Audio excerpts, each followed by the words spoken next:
Yeah, it's my privilege to be introducing Dr. Deepak Tempe.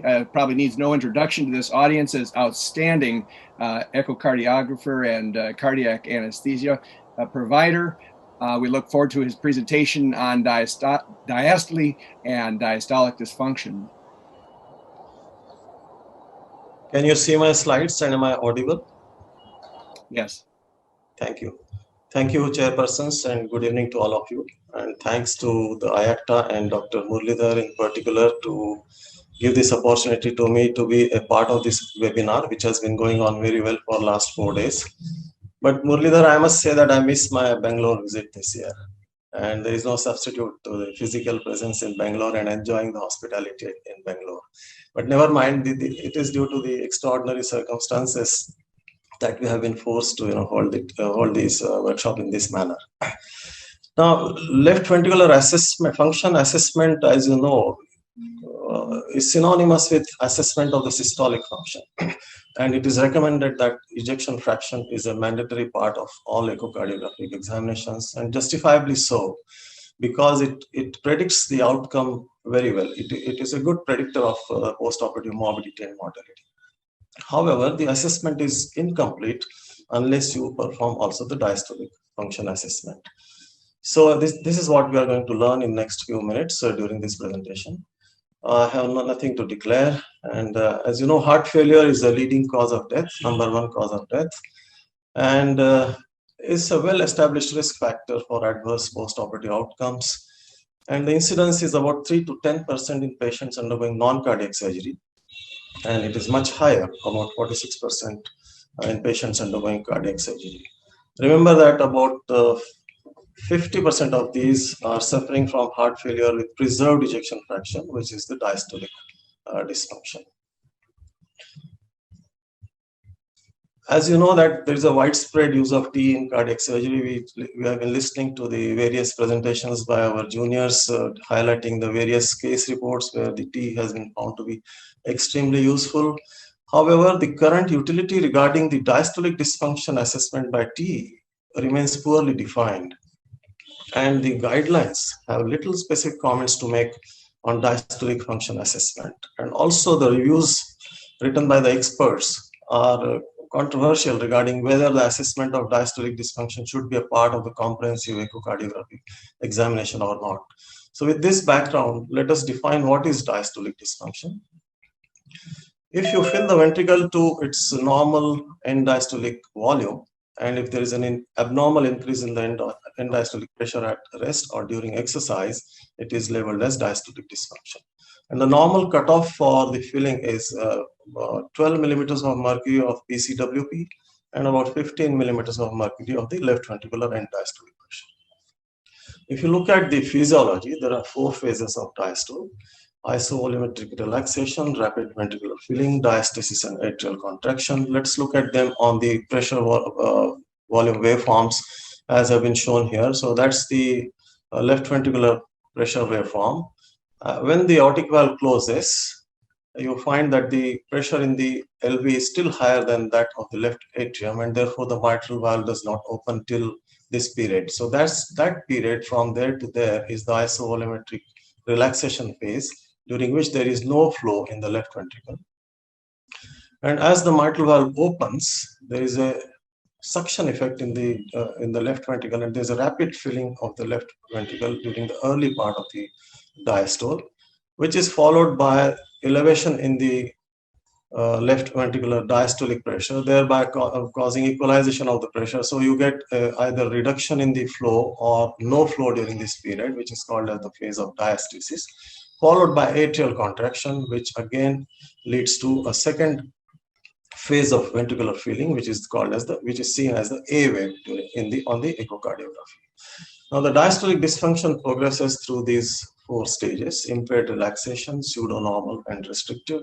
Let us try to understand how are we going to assess these functions.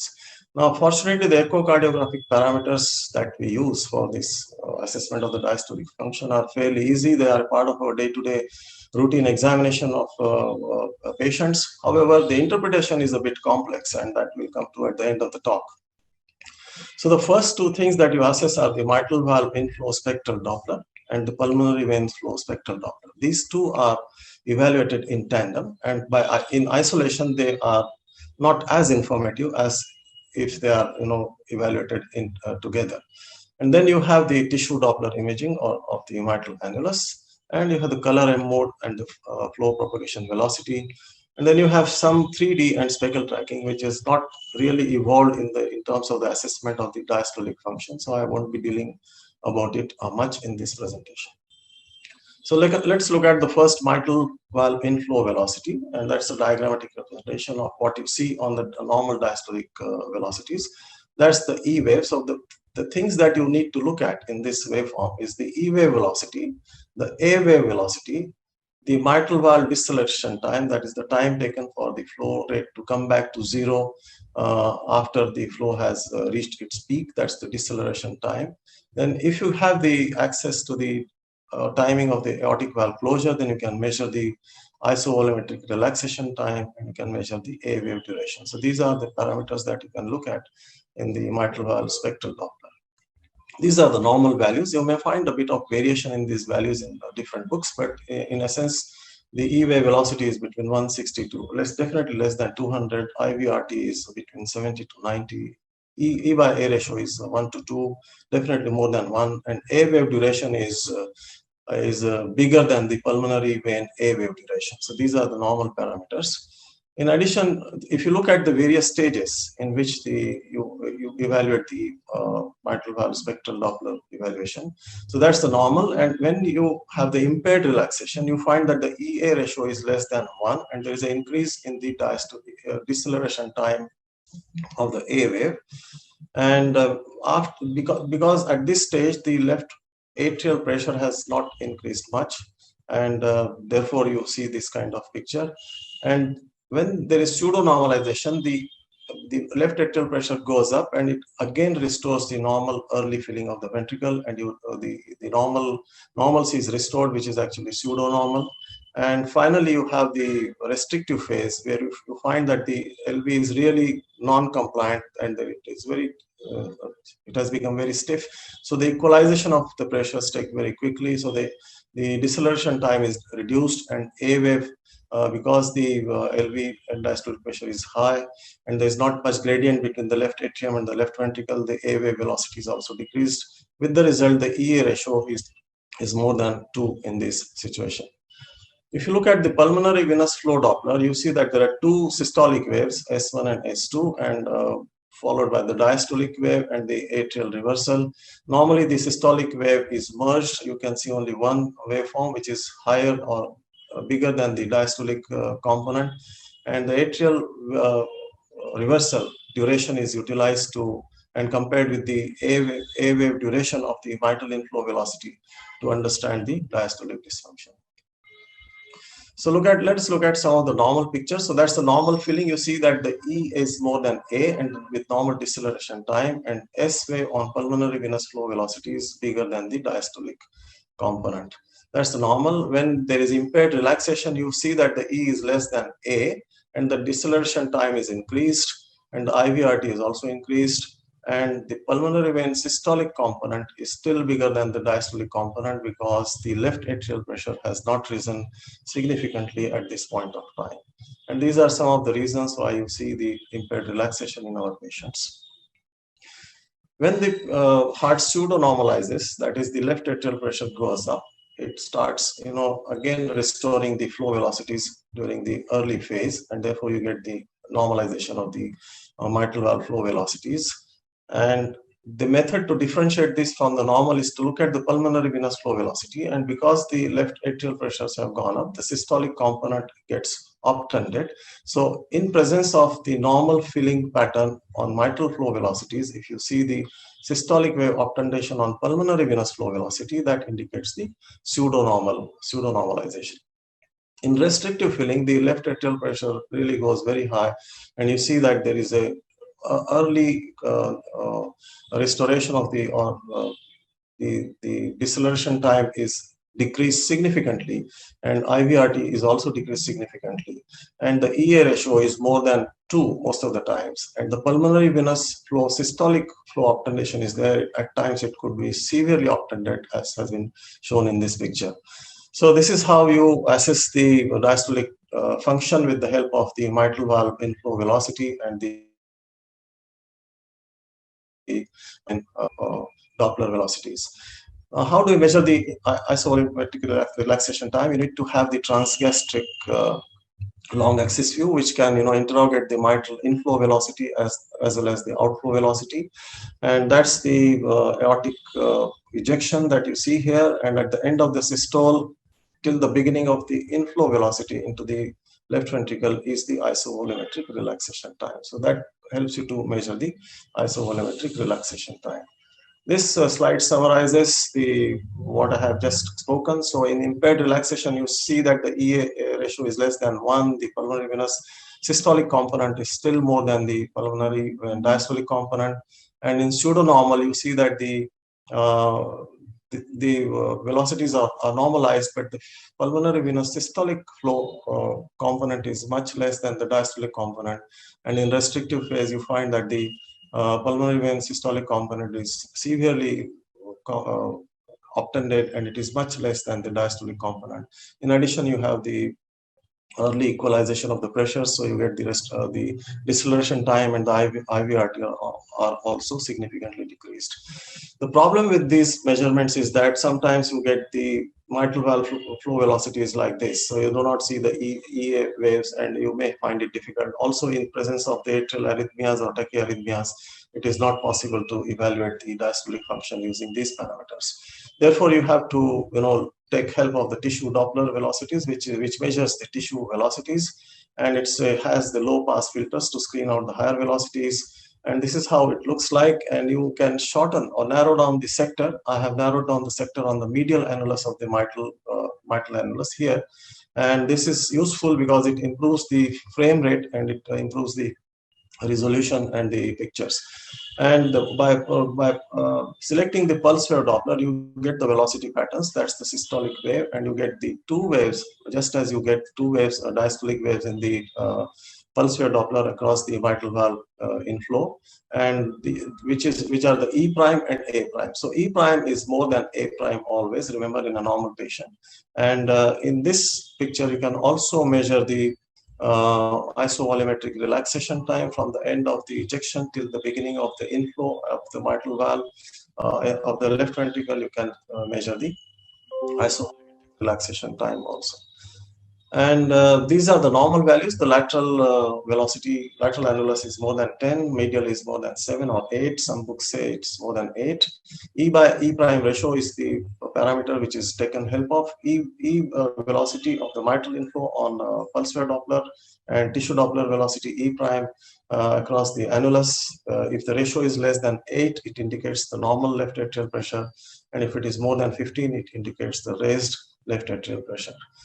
The next parameter that you look at is the propagation velocity, which is measured with the help of color M mode.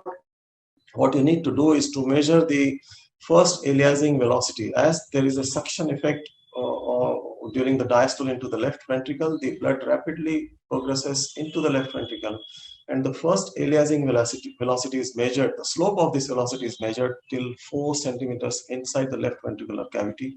In this picture, you see a normal velocity of slope of about 47, and in this another picture which shows a obtunded velocity slope of about 34 centimeters per second.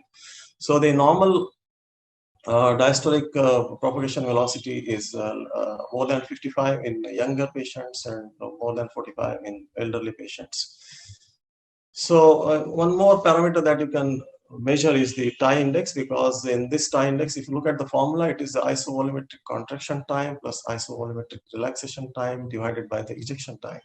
So because a diastolic component, that is isovolumetric relaxation time, is a part of this formula, you can estimate or indirectly guess the diastolic performance of the patient. So that's the isovolumetric contraction time, end of the mitral velocity till the beginning of the ejection, and that's the isovolumetric relaxation time, and that's the ejection time.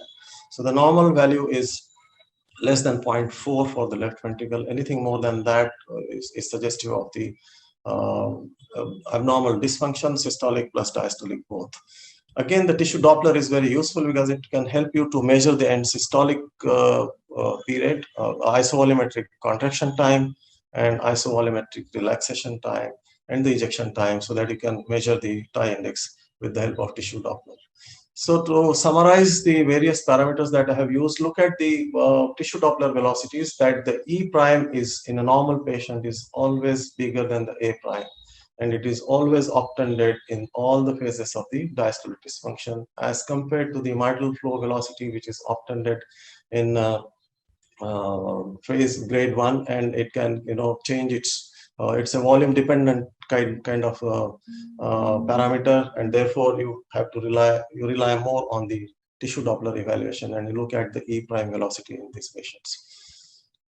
So the diastolic function, last few slides, to elaborate on as to how to interpret. You know that elderly patients with coronary artery disease and hypertrophic left ventricle are more susceptible to develop diastolic dysfunction. And it has been suggested that you should use an integrated approach to diagnose the diastolic dysfunction. That is a combination of transmitral flow, pulmonary venous flow velocity, tissue Doppler, and the transmitral propagation velocity. Unfortunately, these are not very reliable, and it's difficult to get all of them in single, and demonstrated by this paper by Dr. Swaminathan. Showed that in a series of 2,900 patients, the complete data could be obtained in only less than 1/3 of the patients. And in these 1/3 of the patients, by application of the strict AAC guidelines, they could not classify in more than 38% of the patients. And therefore, they suggested that a simple algorithm, which using only the E wave velocity and the E prime velocity, and they suggested that algorithm long-term major adverse cardiac events. And they suggested relaxation if the E by E prime is less than 8, if it is pseudo-normal, if it is E by E prime is between 8 to 12, and restrictive if it is more than 13. Likewise, another paper has suggested a single parameter based on the propagation velocity, and they found that propagation velocity less than 45 centimeters was found to be an independent predictor of composite outcome, postoperative outcome. These two parameters have shown that the presence of diastolic dysfunction by these simple parameters have predicted the inotropic requirement, the difficulty in separation of the cardiopulmonary bypass, increased LV dysfunction in the early post-CPB period, and composite postoperative outcome, including the heart failure. So these two simple parameters have been shown to be extremely beneficial and effective in predicting the outcome. One more practical tip that I would like to give you, that if the significant diastolic dysfunction is unlikely in presence of structurally normal heart. So if you are seeing a heart which has no regional wall motion abnormalities, there is no left atrial enlargement, there is no caval or hepatic dilatation, there is no increased LV mass, then it is unlikely to have significant diastolic dysfunction. So also try to look at these various parameters when you are trying to interpret the presence or absence of diastolic dysfunction. So as you know, 30 to 70% of cardiac surgical patients have preoperative diastolic dysfunction, and it is the ischemia and reperfusion injury during hypothermia and cardiac surgery that compounds the problem further, and therefore the intraoperative TE evaluation becomes important in patients who undergo cardiac surgery. So the impaired relaxation can be ignored. Let's understand how do we utilize this information for the patient's benefit. Pseudo-normal and restrictive parameters, they predict difficulty in weaning from the cardiopulmonary bypass and ventilation. And there are various kind of pharmacotherapeutic interventions that have been suggested in order to help the patient. People have also suggested esmolol, ACE inhibitors, and even dexmedetomidine in order to improve the diastolic dysfunction. But it is not known as to which one is the best pharmacotherapeutic agent that helps the patients in the management. And as you know, if you look at some of the papers which have looked at the goal-directed therapy, they have reported that many patients who do not respond to the goal-directed therapy, the therapy mainly is the volume infusion and the use of inotropic agents. And as you know, if you have this diastolic dysfunction, volume infusion and inotropes are not going to be desirable. What you need volume restriction and maybe lucitropic agents which help the myocardium in this scenario. So it is important in case you are facing difficulty in weaning patients from bypass or ventilation to assess the diastolic dysfunction, and you may get the answer to the problem that you are facing. I would like to quote in 2019 the authors. This is a Canadian group which have shown that the grade 3 diastolic dysfunction, that is the increase of the restrictive pathology, there is an increased likelihood of in-hospital mortality, whereas the LV systolic dysfunction was not an independently predictor of increased mortality. So you know that diastolic dysfunction can exist in isolation and it can influence the mortality. So it is important in my view that to assess the diastolic dysfunction in all the patients that are subjected to coronary artery disease or any another valvular heart disease. The ASC guidelines, this has been referred to by one of the presenters in the case scenarios in one of the residents, that the LA volume index of more than 34 ml because the LV left atrium is unable to empty because the LV pressures are high. So you have a higher volume in the left atrium which can be assessed by 3D assessment. And TR jet velocity, again because of the diastolic dysfunction, there is a likelihood of pulmonary hypertension and the RV dilatation leading to the presence of TR jet, and which may or may not be present in these patients. And based on this, the AAC has given this algorithm, which to me appears very complex, and I am not going to go into the details of this algorithm. Instead, I am going to suggest a very simple algorithm for managing your patients. I would suggest you first obtain the floor chamber view and the mitral valve inflow velocity. It will be normal or pseudo-normal. If you see the normal E by A pattern, then it could be normal or pseudo-normal. You do the tissue Doppler, and if you find that the E prime is less than the A prime, then it is a pseudo-normal diastolic dysfunction. On the contrary, you can find an abnormal mitral valve flow velocities, that is the E is less than A, deceleration time is less or more, and also the isovolumetric relaxation time is increased or decreased. In that scenario, there are two options. There is either impaired relaxation or restrictive phenomena. And again, I would suggest you do the tissue Doppler. And if the E by E prime ratio is less than 8, it is impaired relaxation. If it is more than 13, it is restrictive kind of diastolic dysfunction. To supplement this particular type of measurements, you can resort to propagation velocity and the pulmonary venous flow velocities in order to confirm your diagnosis. So with that, I would like to conclude that many parameters are available for assessing the diastolic dysfunction. Transmitral flow velocity along with the pulmonary venous flow velocity appears reasonable, but it is the tissue Doppler which seems to be an important component in assessment of the diastolic dysfunction. Validity, prognostic utility, and therapeutic implications are not well defined for transesophageal echocardiography. We have been studying most of the diastolic component measurement by transthoracic echocardiography, and there is very little work done with the help of transesophageal echocardiography in assessment of the diastolic dysfunction. So thank you very much for your kind attention. Thank you, Professor Tempe. That was, again, a very helpful and comprehensive review of diastolic dysfunction, its assessment, grading, and recommendations. I appreciate your presentation. Thank you. Yeah. Thank you, sir, for a very enlightening presentation. I'm sure that you have made this diastolic dysfunction evaluation very easy. And before going to the next presentation, let's enjoy a promotional video from Philips, who are one of our sponsors of this TE webinar. We'll be back soon.